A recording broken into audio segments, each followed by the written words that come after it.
Jake, I think people are tired. As Dr. Fauci said, there's the fatigue that set in. Also, the experts such as Dr. Fauci also told all the time told us that when we got to the fall and it got colder, we were going to see an uptick. I don't think any of us thought we would see an uptick like we have.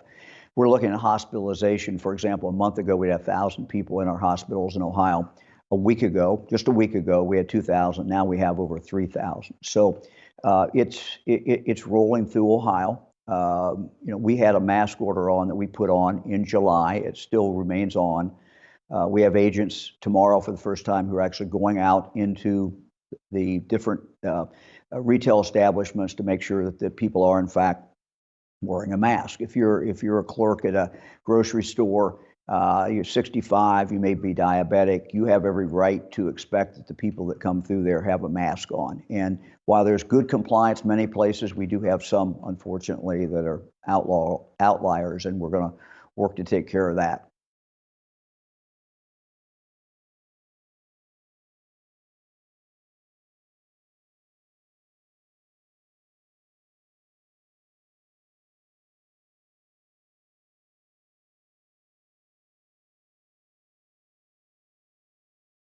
Well, we're certainly not overwhelmed yet, but we monitor this every day. We have a good system in Ohio that we set up very early on with 3 different zones in the state, and the bigger hospitals taking care of the smaller hospitals. But we've already seen some of our major hospitals pull back this past week in regard to some elective surgeries. So we don't like to see that. We don't like to see any kind of healthcare delayed. So that's the early sign that there is certainly a problem. So the other thing, as you pointed out, we have healthcare workers who have run a marathon, and now we're asking them to run another marathon. And so when I talk to the people of Ohio about wearing masks, when I talk about, keep down these social events, be careful, it's for these health workers. We got to protect them. We got to do everything that we can to help them. And you talked about community spread. It's exactly what we've got. We've got significant community spread. And, my message every day to Ohioans is that this community spread endangers your grandparents who are in a nursing home, because once it's in the community and widespread, it's going to eventually get into that nursing home.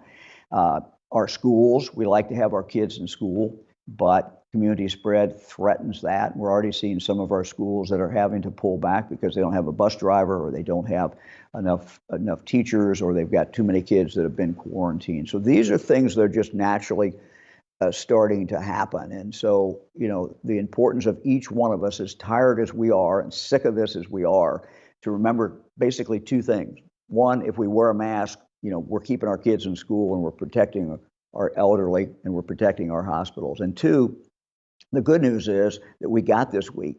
The vaccine's coming, and it's coming in December, and so we can see the end of this. We just have to tough it out for a few more months and do what we need to do so we can get through this. So that when the light comes out and everyone is getting vaccinated, we're all here and we can enjoy baseball or whatever we love to do next summer.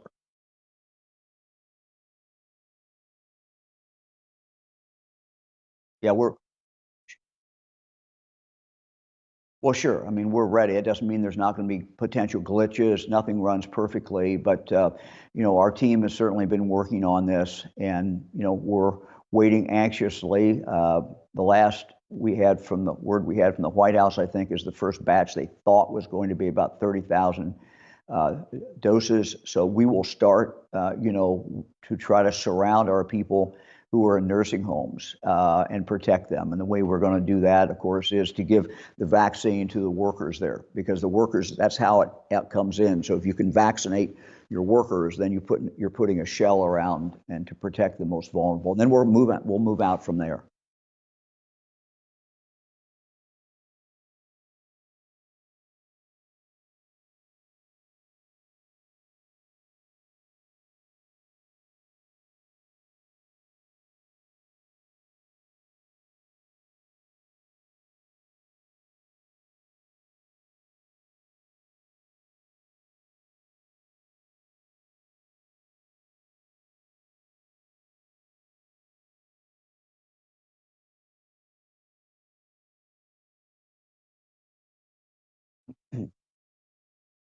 Jake, I think we have to have faith in our judicial system, faith in our electoral system. And I'd say this to both sides of this, and I was certainly a supporter and remain a supporter of the president. But the president has every right to go into court, every right to bring any kind of evidence that he has, and no one should begrudge him that or say that there's anything irregular about that. On the other hand, it's clear that certainly based on what we know now that Joe Biden is the president-elect, and that transition for the country's sake, it's important for a normal transition to start through. And the president can go on his other track, his legal track. We should respect that, but we also need to begin that process.